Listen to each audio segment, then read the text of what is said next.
But thank you all so much for joining us for the James Webb Space Telescope, The Invisible Made Real. In 2021, humanity successfully initiated the most ambitious, complicated, and expensive telescope ever conceived and began a new era of discovery unlike anything before it. The James Webb Telescope, or the JWST, has begun returning images to us that stretch the limits of our very understanding. So what exactly has this incredible scientific instrument really begun to show us? And how is it fundamentally different from earlier space telescope missions? So we're going to be joined by NASA Solar System Ambassador MJ Johnson as he retraces what it took scientists to get to this point, going to provide context for just what we're learning as the James Webb Space Telescope looks towards the very beginning of our universe. And he's going to pull the veil back on events in our cosmos to which we've never before had access. So all 90 of us or so, let's give a big virtual round of applause to MJ for joining us this evening. And MJ, you can take it away. Thanks so much. Thank you so much, Robert. And thank you to the Tewksbury Public Library for inviting me here. Thank you all for your interest. And I do know that, in a world which in some cases has been fatigued by virtual presentations, that everyone here must be very enthusiastic about the subject matter. I know that I am, and it's a real pleasure to have the opportunity to present to you all. So again, thank you all for being here. Just to level set for anybody who may not already know what the heck a solar system ambassador is. So solar system ambassadors, or SSAs as we actually call ourselves, is a program run out of the Jet Propulsion Laboratory at California Institute of Technology, which has many missions that they collaborate with on and deliver to NASA.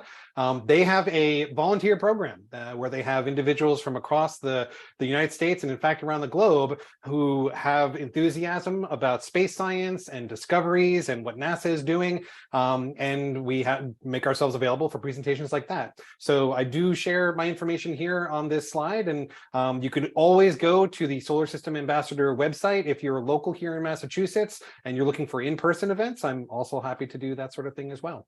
So that's a little plug for what the heck exactly solar system ambassadors are.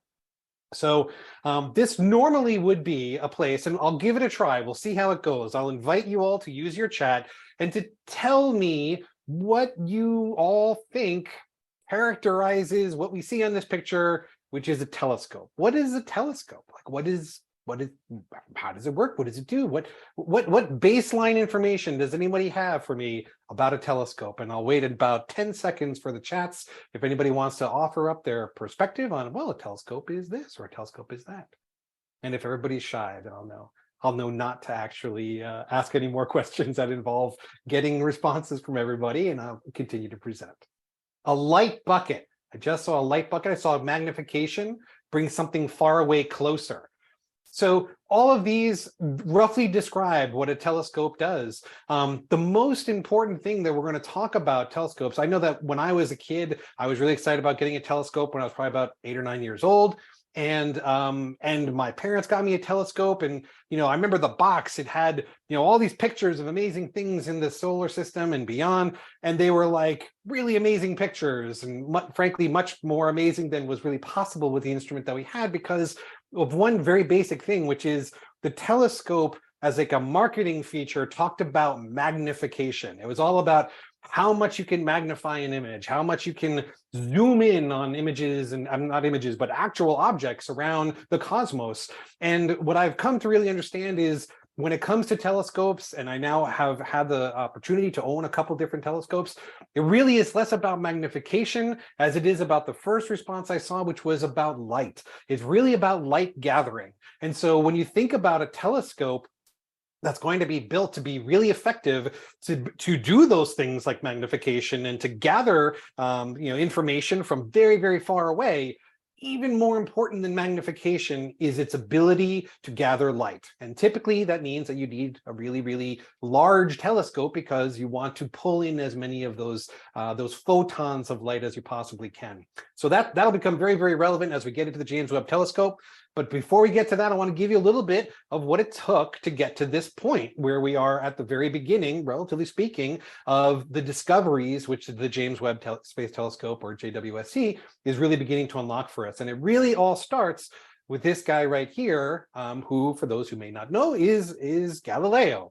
And so Galileo really was the first human to try and use glass and magnification and light gathering capabilities to try and look through glass in a way that would allow him to see objects that were quite far away. And the first thing that, or one of the most notable things that he really trained his brand new telescope on, was an object within our own solar system, which was the planet Jupiter. And so these are actually sketches from Galileo of what he saw when he observed Jupiter through his very, very first telescope. And what he saw was that there was this large, seemingly bright disk in the center, and that he then saw these other tiny little, not really known what they were to him, he described them as maybe as stars, that tended to move in their positions relative to the planet Jupiter. And so, of course, what we now know later, many centuries later, is that these are the moons, the brightest moons around Jupiter. And they're in fact named after Galileo. These are the Galilean moons of Jupiter. And so, so one problem that Galileo had to contend with is a problem that we still contend with here on Earth all these years later after that first telescope, which is the problem of atmosphere. And most of the time, we don't think about atmosphere as being a problem. We think of it as being necessary to life on this planet, and we're all very grateful for the atmosphere. But unfortunately, the atmosphere is not particularly useful when you want to look at objects that are pretty distant. What you tend to get when you look at distant objects, particularly ones that need to be resolved into a very, very small point of light, is you tend to get this kind of scintillating, almost like a little bit of a vibration effect in the light that has to pass through the atmosphere. Atmosphere tends to be turbulent. It tends to distort the light rays which are making their way from distant objects, or maybe not so distant objects like this craters of the moon.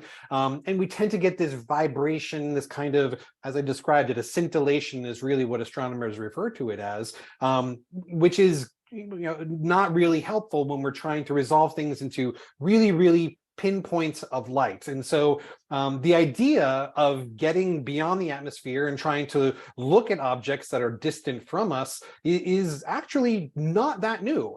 So right around the beginning of the 20th century, about 1923, this gentleman, who is actually a Transylvanian, which is kind of notable, a Transylvanian physicist, engineer, who worked on rockets and aeronautics during World War II. He proposed the idea of a rocket that could propel a telescope into Earth orbit. Not too much long after that, Lyman Spitzer, who got a space telescope named after him many, many years later, but he was an American theoretical physicist and astronomer.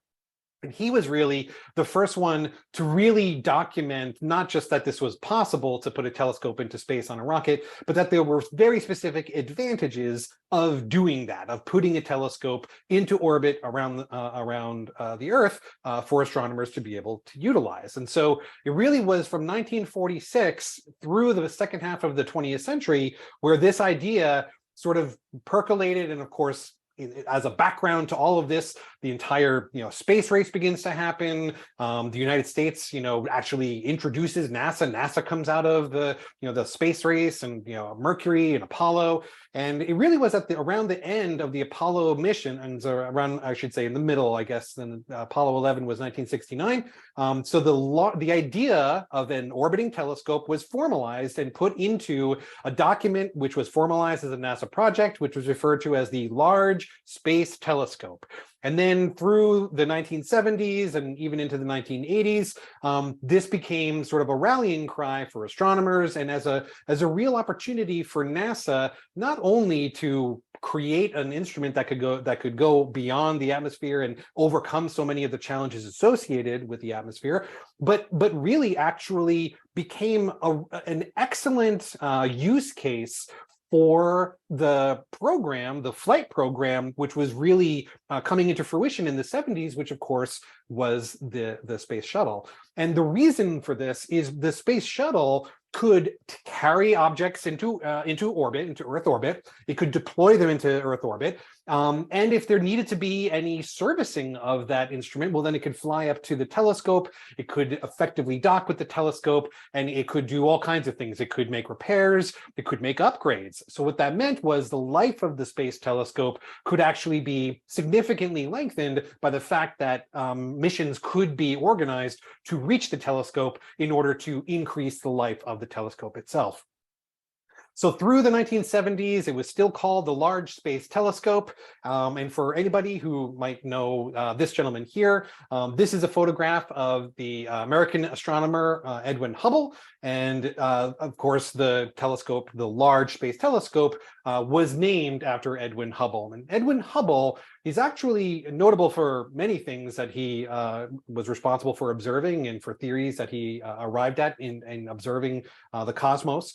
Perhaps one of the things that are, I guess, two things that are most notable for what Hubble contributed to space science is, first of all, he was really the first one to look at objects that were beyond the galaxy, at other galaxies, and to recognize them for what they were. Not that they were some kind of nebula or clusters or some kind of an object within our own galaxy, the Milky Way galaxy, but that they were completely independent, separate, vast star conglomerations of stars of hundreds of billions or trillions of suns. And he really was the first one to really kind of make the declaration that the galaxies were beyond our own galaxy. The other thing that he noted was that through his observations, he began to note that the galaxies were actually receding from us. From the perspective of Earth in our solar system, in our galaxy, he noted that the galaxies were leaving one another. They were departing from one another. And there really wasn't necessarily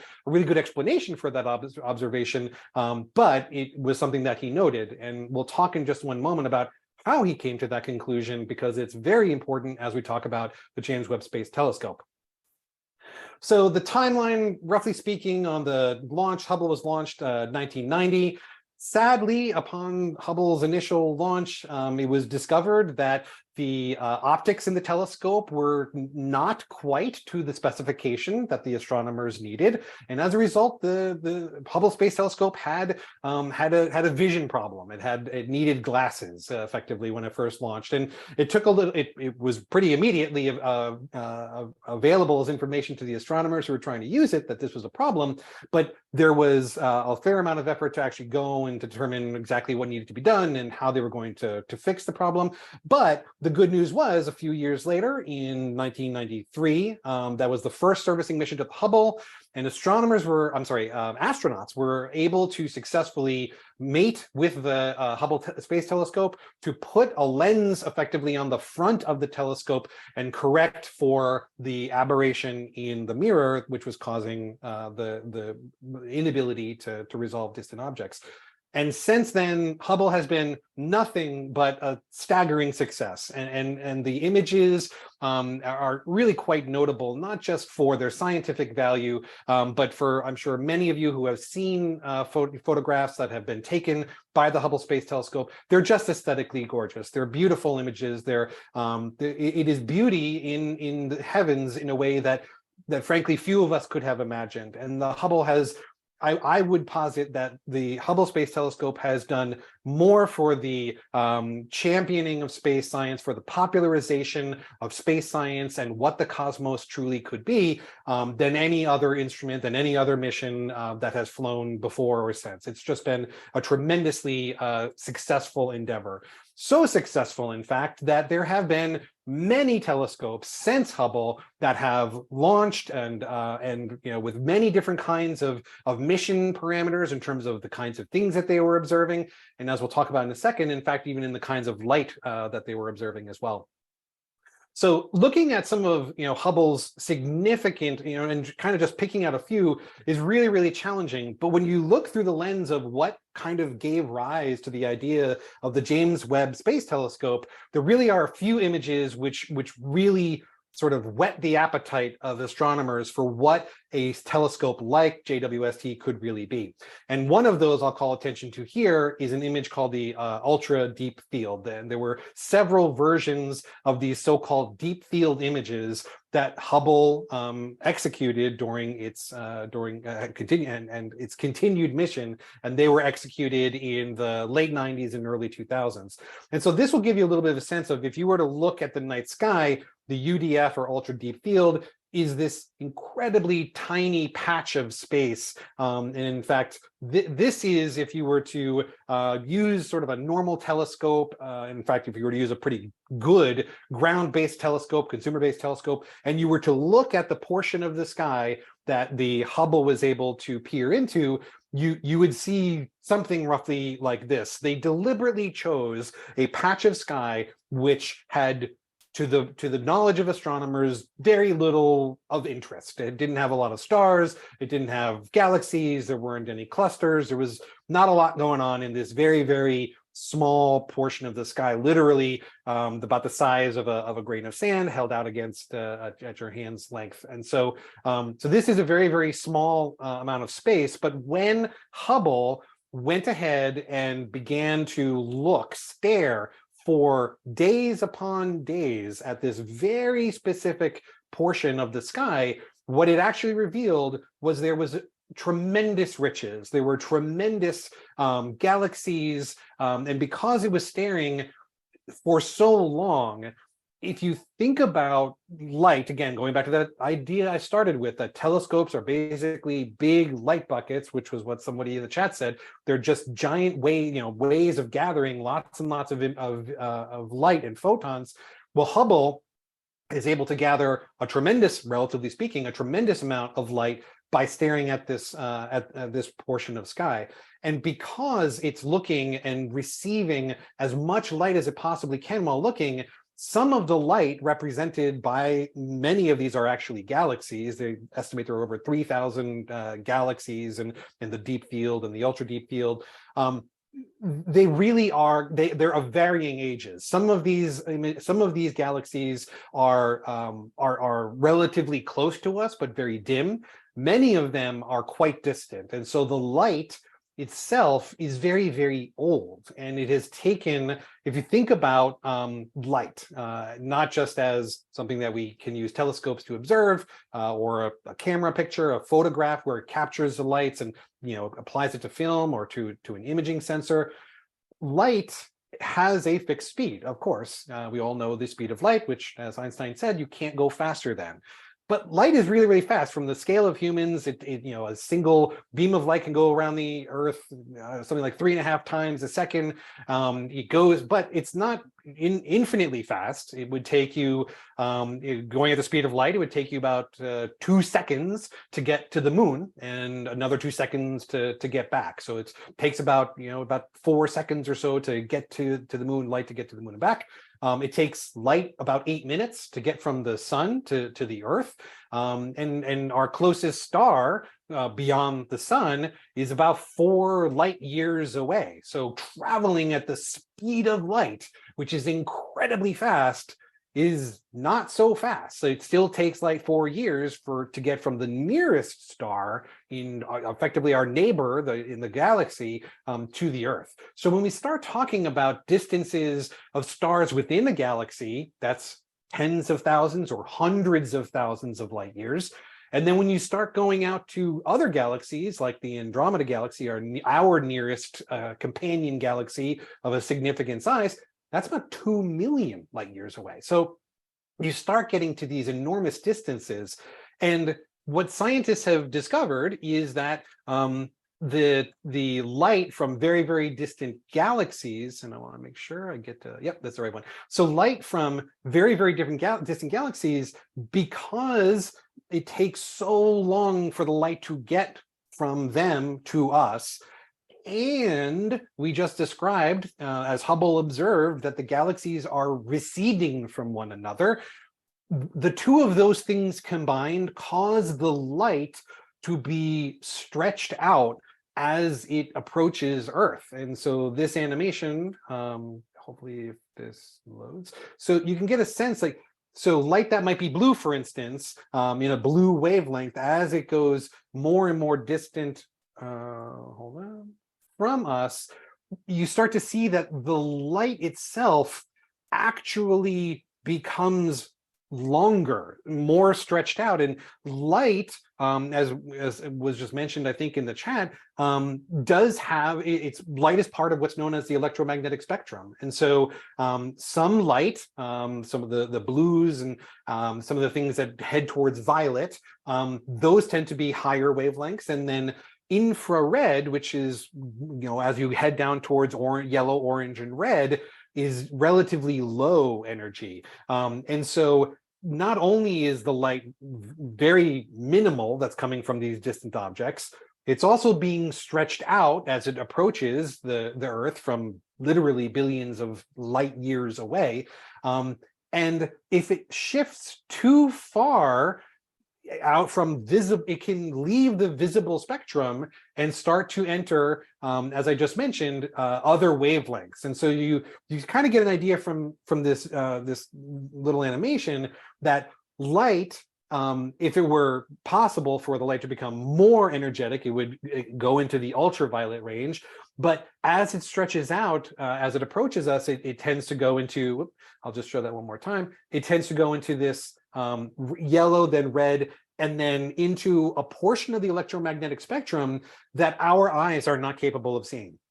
And so that is actually why when we launched all of these different space telescopes since Hubble, we actually tuned the sensors inside of these telescopes to be able to observe in different wavelengths. And these are roughly approximated based on where they are visually on the slide, where these tend to be observing relatively high energy events, gamma ray, X-rays, things like black holes swallowing stars, or neutron stars colliding, very, very high energy, high mass, supernovas even potentially give out a little bit of the ultraviolet light. Those observatories on the left-hand side tend to observe in those wavelengths. And then right in the middle there, you see Hubble, and Kepler was actually a forerunner to James Webb Space Telescope. They tend to observe right in here in this visual light range. Hubble has some capability into the infrared as well, which is how we were able to observe things in infrared even before JWST. And then we kind of go into some of these other space telescopes, and even ground-based telescopes that can observe in these other frequencies. The other challenge with the atmosphere, I mentioned that scintillation is really a big problem for astronomers who want to be able to see really, really accurately, very, very pinpoints of light. The atmosphere is not good for that. The other thing the atmosphere is, again, it's good news, bad news. Good news for us here on Earth is many of these, especially these high energy wavelengths, can be very damaging. You wouldn't want to experience a lot of X-rays in your day-to-day life. You wouldn't want to experience a lot of gamma rays. And so the good news is our atmosphere filters a lot of those very harmful to humans and life on Earth. It filters a lot of those rays out. And of course, visible gets through a little bit of ultraviolet and a little bit of infrared. But the point is, the atmosphere is very good for sustaining life here on Earth, very bad if you want to observe objects that are not necessarily emitting light in visible spectra. And so that really is what gets us to the James Webb. We have uncovered wonders undreamt by our ancestors who first speculated on the nature of those wandering lights in the night sky. We've crossed the solar system and sent ships to the stars. But we continue to search. We can't help it. A central element of the human future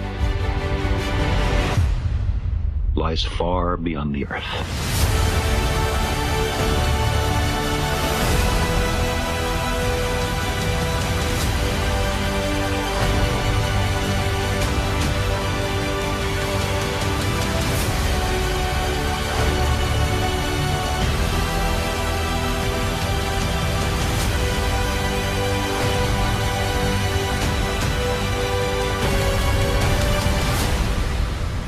If we crave some cosmic purpose, then let us find ourselves a worthy goal.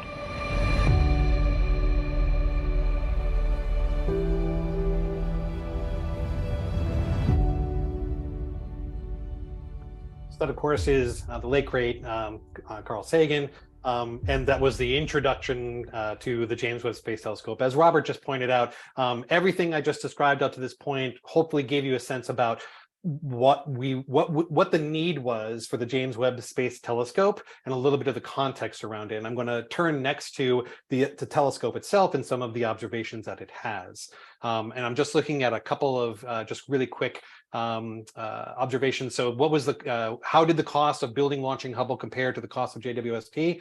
The JWST is significantly more expensive than the Hubble Space Telescope. And I'm going to explain why in just 1 minute. The engineering behind the James Webb Space Telescope is nearly as impressive as the actual space science. I mean, literally building the telescope in a way that it could be put where it needed to go in order to do what it's going to do. And that's what I'm going to talk about next. But the cost of the James Webb Space Telescope is in the many billions of dollars. I don't know the cost of the Hubble off the top of my head, but I would be very surprised if the Hubble Space Telescope reached into as much as $100 million. So it's orders of magnitude more expensive for the James Webb Space Telescope. And how large are the space telescopes? I'm going to talk about that in just 1 moment. You'll actually see what the comparison of the size of the Hubble Space Telescope is to a person, as well as the James Webb Space Telescope. So this is, of course, we've seen a couple of images in it, but this is the primary mirror of the James Webb Space Telescope. And if you think about some of the challenges, and I'll talk about each of these in turn, there were really 3 broad categories of challenges that engineers had to overcome in designing, constructing, building, delivering, deploying the James Webb Space Telescope before it could do any science. Literally all the things that it needed to do in order to get to a place where it could begin doing some of the space science that we are now beginning to enjoy. And so those have to do with temperature, specifically the temperature of space and the sun, the distance that you need to put the space telescope at, because I did not mention it up to this point, but infrared is something that we all give off. If you could look at me in infrared, you would see me in infrared, because I'm giving off infrared light, which tends to be associated with warmth and with heat, because those are the radiation of heat does tend to be associated with infrared light. The Earth itself, it radiates an enormous amount of infrared light. And so you can't just park an infrared telescope in orbit around the Earth and not be affected literally by the ambient infrared light coming off of the Earth.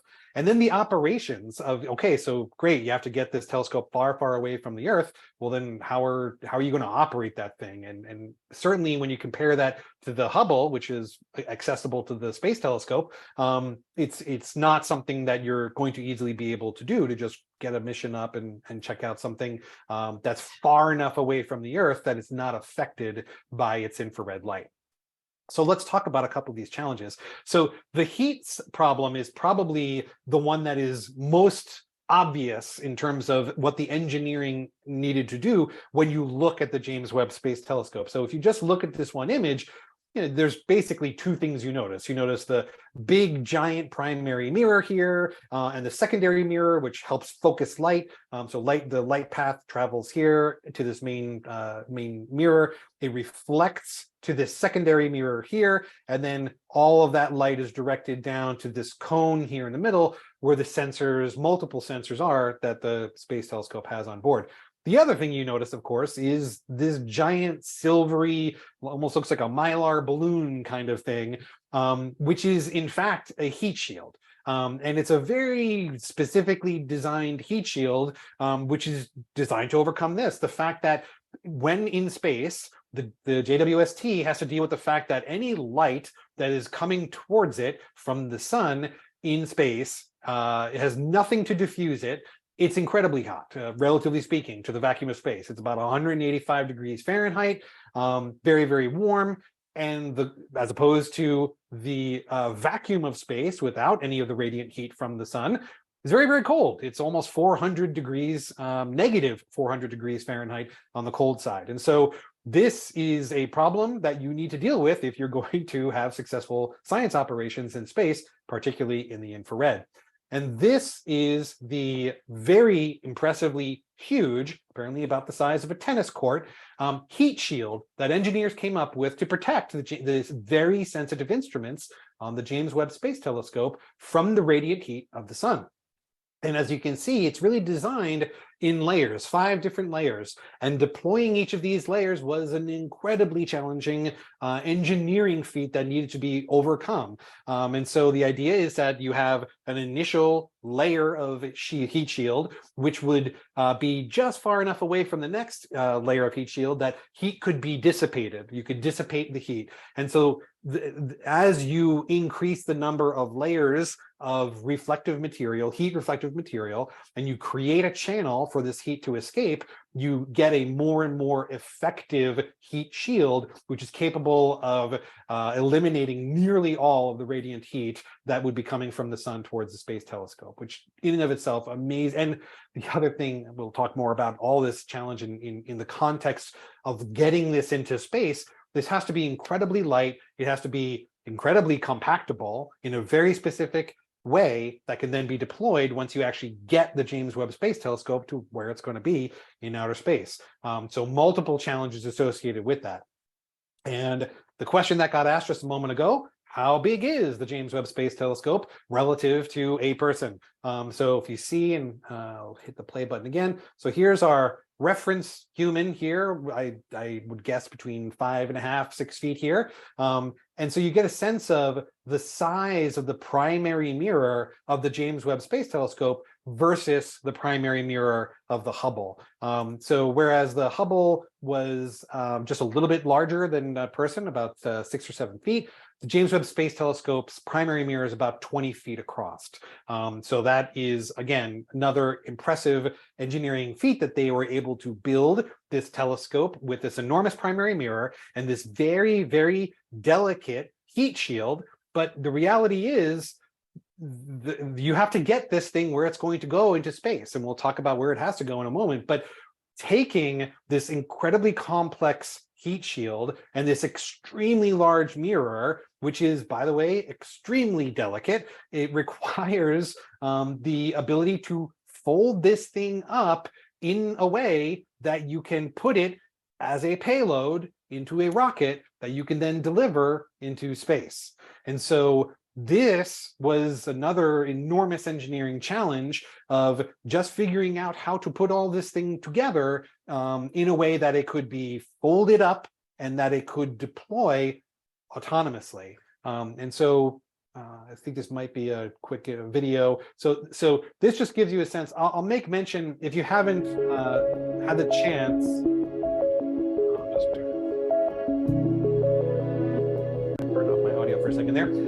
If you haven't had a chance to, or if you do have a chance to see, there's a NOVA special from Public Broadcasting, PBS, which is on the mission of the James Webb Space Telescope. And they go through and really do an excellent job of describing the enormous number of critical path points of failure. There were hundreds of them. There were hundreds of points of failure that if any one of them were to not execute exactly as the engineers envisioned, as they designed this to do, the mission was over. And so you ask, one of the questions was asked about the cost of the James Webb Space Telescope. Well, the level of effort of designing and testing and actually coming up with something that could nominally deploy all by itself, all entirely without any human supervision or interaction, and do so very far away from Earth is a large portion of what cost so much. This is, as I said, as was said in the introduction. Oh, okay.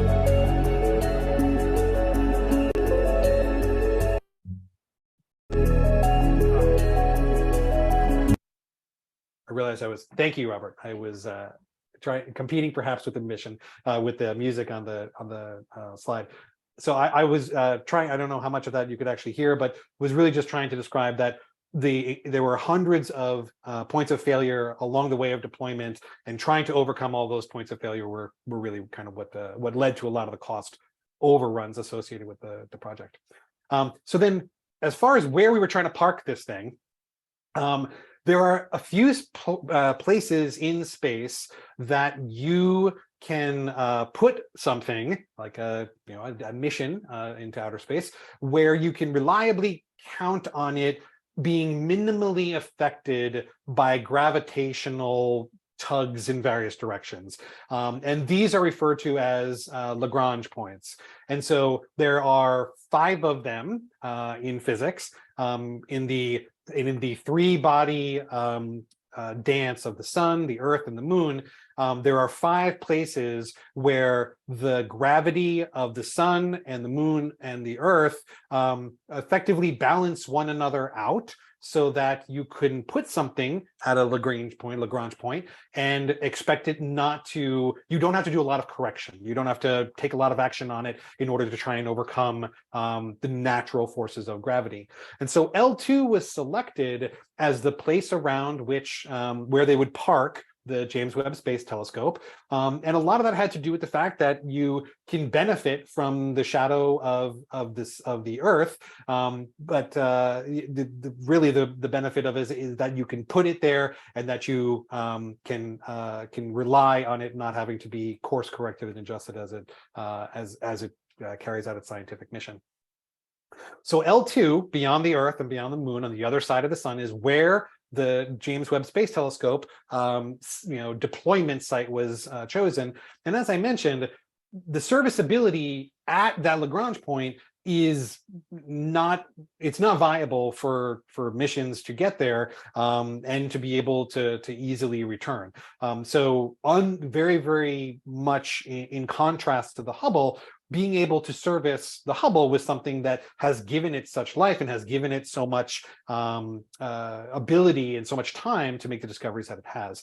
The mission to L2 is kind of a one-way ticket. It's going to go out to, it is at L2 now, and it will remain at L2 for the remainder of its serviceable mission. Now, the good news is that the efforts to get the JWST to L2 was incredibly successful. The mission, the rocket that took the JWST to L2 was really almost flawless. The launch was incredibly accurate. The deployment, all of it was so well executed that very little corrective effort was necessary to get the JWST parked at L2, which is tremendously awesome news, because it means that we didn't need to use a lot of the fuel and a lot of the, to adjust how it was going to arrive at L2. All of that fuel can be used to extend the life of the mission.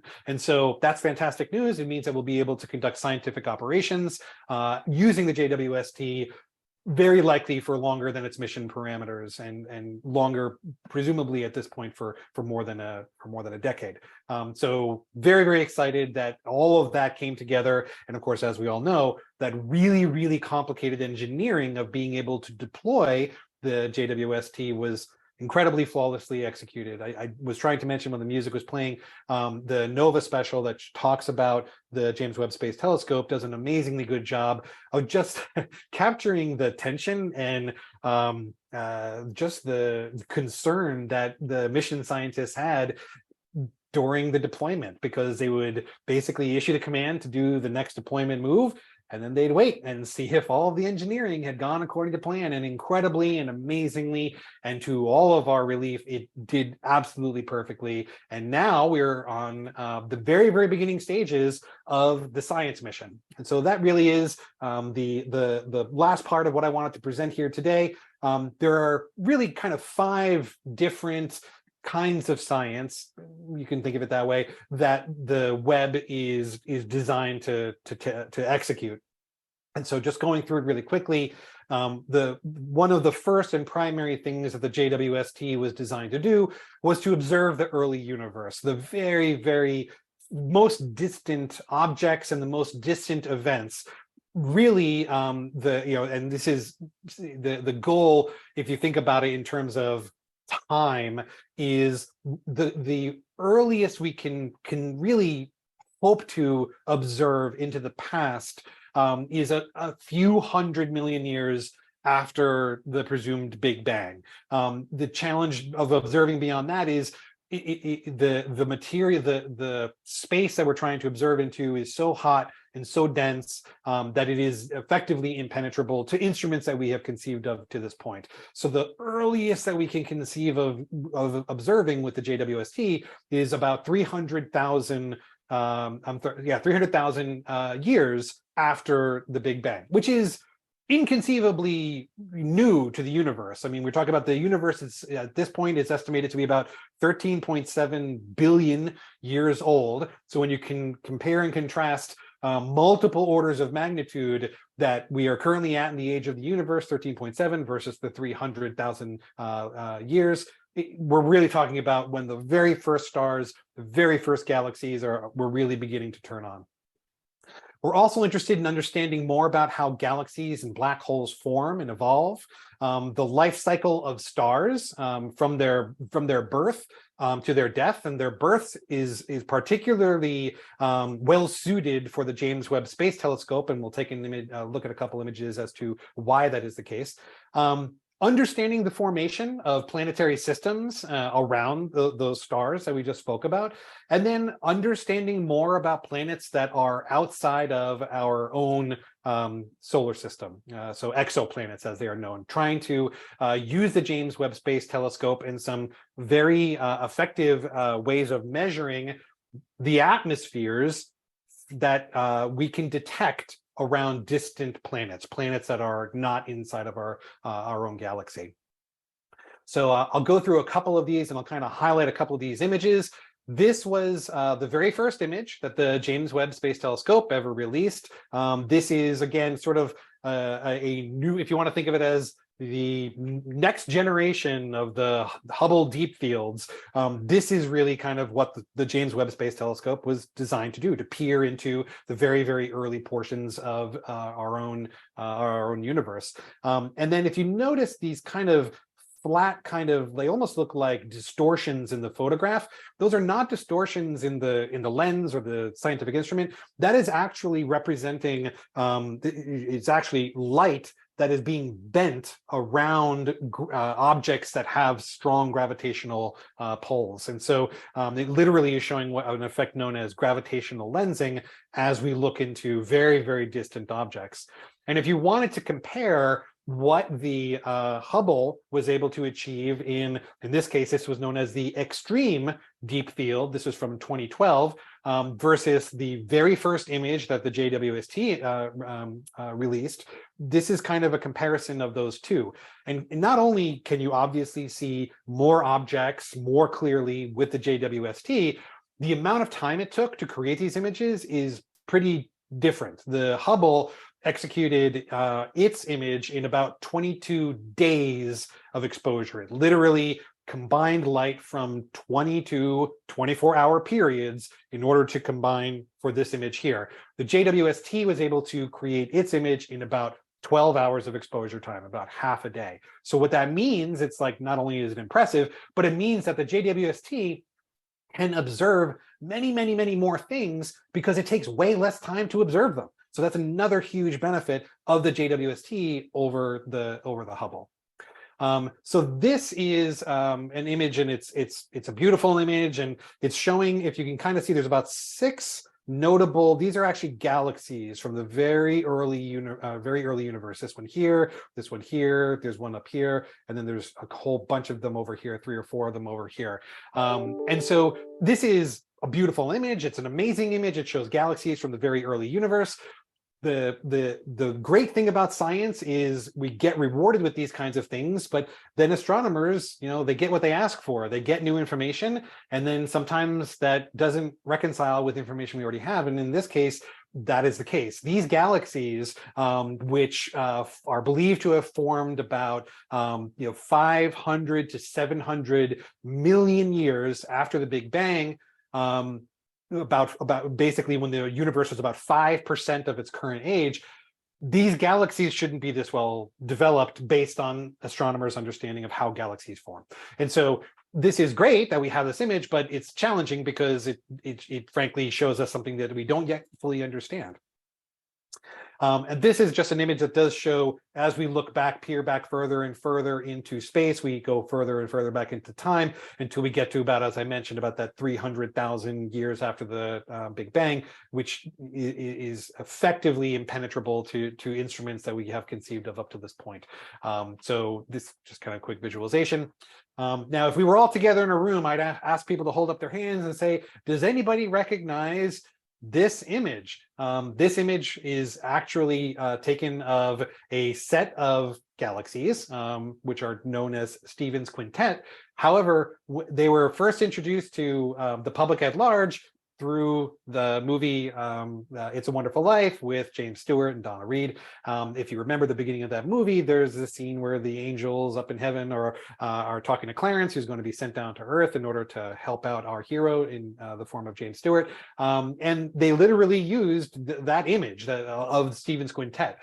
So bringing that image, this was taken in, and these galaxies have been known for well over 100 years, and they were first discovered in 1877. But more modern images are pretty revealing. This is an image of that was taken by the Hubble. As I mentioned, Hubble observes in visible and slightly near infrared. This was taken in 2009. Here are a couple images that we've gotten back from the JWST much more recently. So last year, this is the JWST combining images from two different instruments, the NIRCam and the MIRI instruments. And what you start to see is different things start to become much more pronounced as you look into infrared. And if you look at if we just look at the MIRI data, it's almost, not quite, but almost unrecognizable from the image that the Hubble was able to image for us. And so you start to get a sense of the fact that observing in infrared doesn't just mean better images. And, of course, we have better images because JWST has that enormous mirror and it has, advancements in science. But observing in infrared actually reveals things that we otherwise would not be able to see when we only observe in visible light. And then this one. All right, so this goes through, in the interest of time, I'm going to go past this one really quickly, so you can get a sense of a couple of other comparisons between the Hubble Space Telescope and the JWST. This is really, really important, this next image here. So we talked a little bit about, the birth of the universe. We talked a little bit about galaxy formation. Those are the first two missions that JWST is after. This is actually showing you how observing in infrared light begins to pull back the veil on star formation. And stars tend to form inside clouds of dust, which matter in space. These giant molecular clouds of dust begin to come together, coalesce of their own gravity. And when there's enough of this material, they coalesce, they collapse down, and they ignite. The stars are actually born from this collapsing of material into a very small part of space. And so what the JWST is able to do by observing in infrared is it's able to peer into these clouds. If you want to think of these as stellar nurseries, they're able to begin to see what is actually happening as these stars are forming. So this one is another one of those first images. I'll show you right here. This is actually on the bottom, was again one of those first images that were released when the JWST first released its very first images back in 2022. And again, you get a sense of, this is unbelievably beautiful. This is a Hubble image.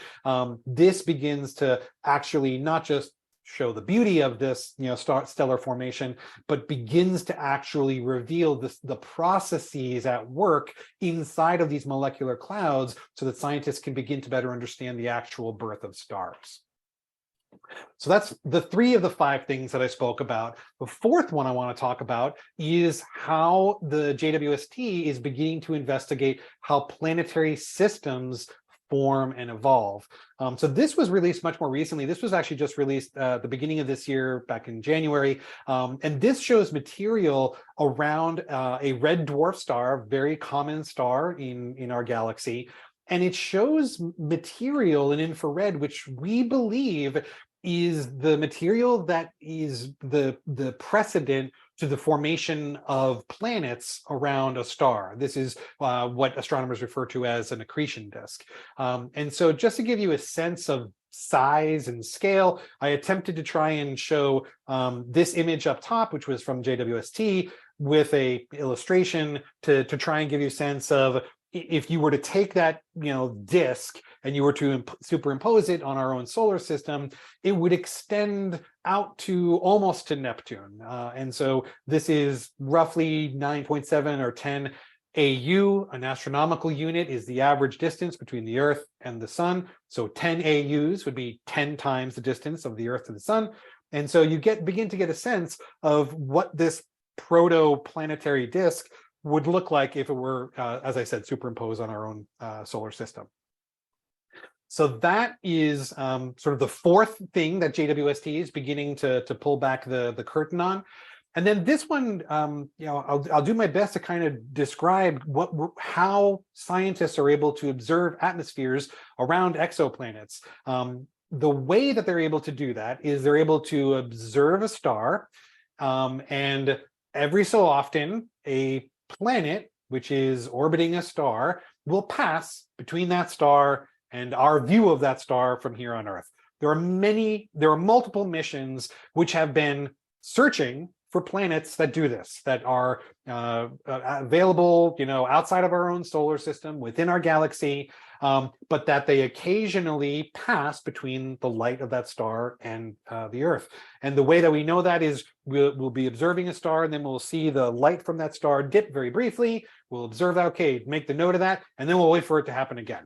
And when it happens again, then we have confirmation that there's something that's passing between that star and us.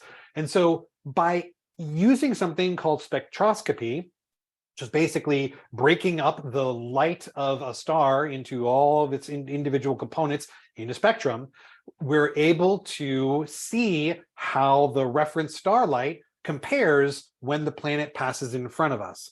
And because elements have their own signatures within spectroscopy, we can use the difference between the sunlight and the atmosphere of this planet, which is observable. We can see the light passing through a tiny little bit of the atmosphere of these exoplanets before it reaches us. And when we do this, we're able to draw these kinds of conclusions about the composition of planets beyond our own solar system. And I've actually just read, just in the past couple of days, new information where JWST has observed, I believe it was hydrogen and oxygen, H2O, in an atmosphere. This is very exciting because we believe hydrogen and oxygen in the form of liquid water is the necessary component for life. So we're very interested in any exoplanets that might have water in their atmosphere. The slightly complicated part of this is there may be the presence of hydrogen and oxygen from the actual starlight itself, and they haven't yet distinguished how much of the signature that they've observed is from the star itself and how much of it is from the atmosphere of a planet that they're now investigating. I will say, I do not know how hydrogen and oxygen can exist in the form of water around a star. I would expect that to not be a possibility, but I am learning more just as our scientists are learning more as well. And then, so that's kind of the fifth thing I wanted to point out that the JWST is focused on. And then occasionally they turn the JWST onto our objects in our own solar system. And we get magnificent images when we do this. There was an image of Jupiter that was released in 2022.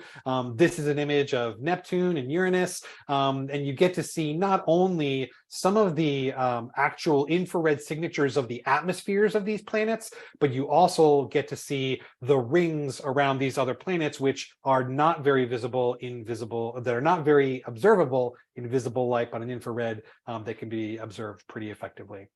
So I do have one more video that I'm happy to play, but you all have been really, really patient, and everyone has been asking questions. So I'm going to do my best to go through these here. If you want to bring some questions on as well, chat in the chat or in the Q&A, I'm more than happy to answer them. And I'll just kind of look at a couple of these right now.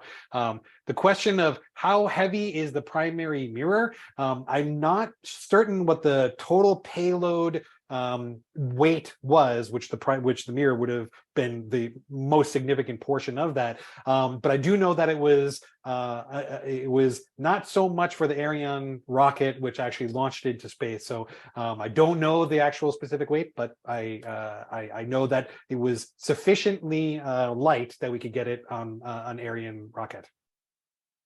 The difference between the shuttle cargo diameter versus the Ariane rocket, they are, I want to say they're roughly comparable. I will also note that the Hubble Space Telescope was in many ways designed to fit inside of the shuttle bay. I mean, the shuttle and the Hubble Space Telescope in many ways kind of were highly complementary missions that that informed one another, and the size of the telescope really did inform the size of the space shuttle bay as well.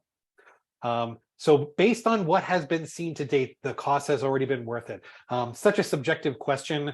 I personally believe that we have just begun to scratch the surface of what the James Webb Space Telescope will reveal for us. I already mentioned, I mean, even if the JWST, if the only thing the JWST discovered was exoplanets that had habitable atmospheres, personally, I believe that would be an enormous step forward for our understanding of the universe. I mean, think about understanding a planet that has a habitable atmosphere. If we find one of those, that's great. If we find two of those, well, that starts to point to how likely are we to discover planets in our galaxy that are capable of sustaining life. That starts to point to really, really profound questions about where life can potentially exist in our own galaxy. So I am very excited about the science that it is conducting currently and will continue to conduct. Question was asked about orbiting L2, or is it a fixed point? Such a fantastic question. And I actually did a fair amount of research into this question in preparing for this. And the answer is, it actually is, orbiting L2. And I was so curious to understand why. My understanding is it actually takes less effort to maintain a stable orbit around L2 than it does to actually sit at L2. And the reason why is because of the gravitational effects of other things in our solar system, other planets, passing asteroids, that all of those things in the three-body system, L1, L2, L through 5, 1 through 5, are all stable gravitational points, but that doesn't necessarily account for other gravitational events in the neighborhood. So it does orbit around L2. It doesn't it does not sit specifically at L2. Are the colors naturally occurring or manipulated later? Such a great question. The human eye is incapable of observing anything in infrared. So anytime you have any space telescope that is observing beyond visible light, it's necessary for scientists to map those colors into something that we can perceive with our eyes. And so they do make choices about how infrared light, the various spectra within infrared range, will be mapped into visible light. That's also true for anything. If you're observing in gamma rays or X-rays or ultraviolet rays, you need to map those into colors that we as humans can observe and understand. And so, yes, they do make very, very deliberate decisions about how they're going to take what they observe outside of visible light and then map it into visible light. Was it an international project? It absolutely was. This was done in conjunction with the European Space Agency, with NASA, of course. And how many years did it take to get the Webb Space Telescope?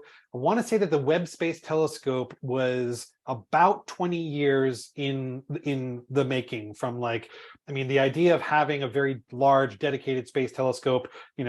Scientists always want to have larger ones, but specifically the James Webb Space Telescope and tuning it to infrared and make it available to observe in that range was probably 15, 20 years in the making. So it's been some time.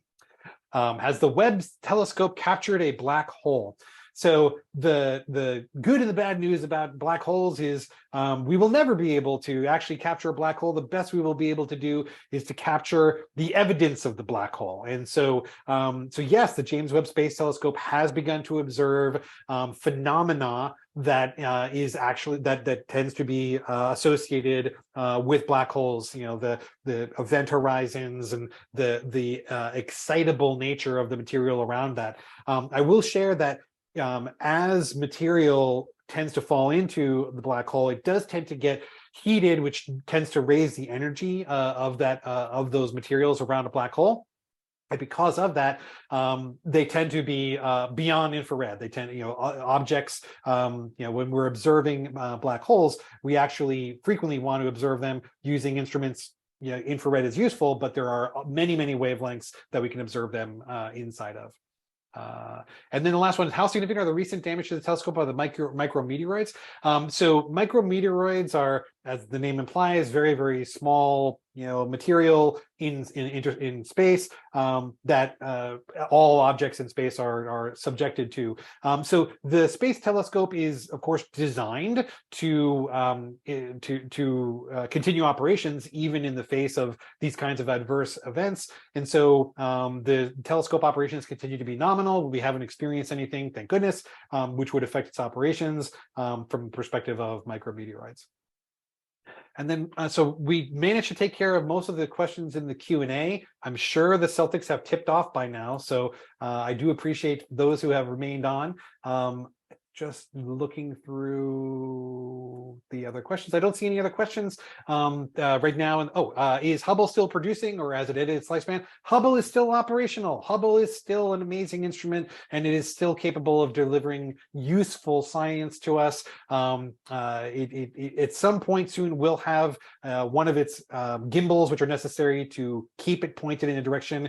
It will fail, and because we don't have the space shuttle, that will be the end of the serviceable life of the Hubble. But it is still doing science to this day.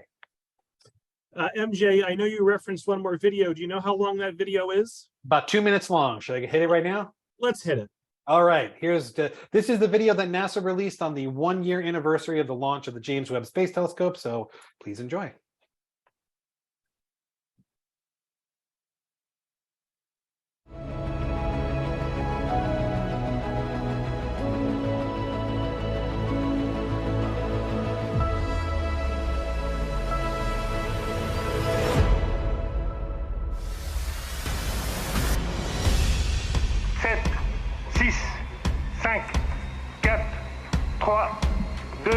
Unité, top. And we have engine start. And liftoff. Décollage. Décollage, liftoff from a tropical rainforest to the edge of time itself. James Webb begins a voyage back to the birth of the universe.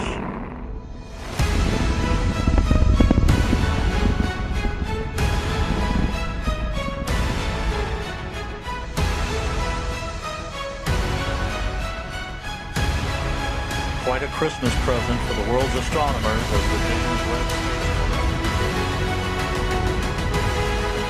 And we have a fully deployed JWST observatory.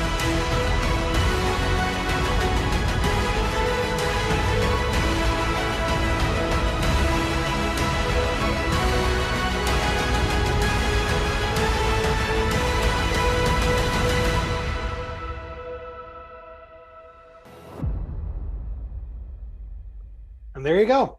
James Webb Space Telescope. It's been about 18 months since it's initially launched. And as I said, looking forward to a long and productive scientific mission well into the next decade. So if there's any other last minute questions, otherwise, Robert, I'll leave it to you to wrap us up, and really appreciate everyone's attention today. Thank you so much. Yeah, MJ, let's give MJ a big virtual round of applause for a wonderful job. I learned quite a bit, and in 60 minutes. Margaret says fascinating presentation. Mike says very informative. Scott says well done. Pat says thank you, and I'm sure those sentiments echo what everyone else is saying and thinking. So folks, look for an email from me tomorrow, link to the recording, link to a feedback survey, information about some other upcoming virtual astronomy programs that might be of interest. We have more comments in the chat. Maxine says, thank you for an excellent presentation. Thank you, MJ. Thank you. Will MJ be supplying his email? MJ, if you want, I think that's actually was on one of your slides, MJ. Is that correct? And I'll type it into the chat here as well. So feel free to reach out. Let's see. Pat says their grandchildren loved it. Donna says thank you. So fun. Barbara says this was fantastic. Frank says great presentation. Gene says the same thing. Joseph found this very interesting, and he notes that his uncle Ron used to work for NASA. So we will wrap it there, though, folks. The Celtics are in the first quarter. So MJ, thank you so much, and I hope you and everyone watching has a great rest of their evening. Appreciate it. Thank you, Robert. Yeah. Bye-bye.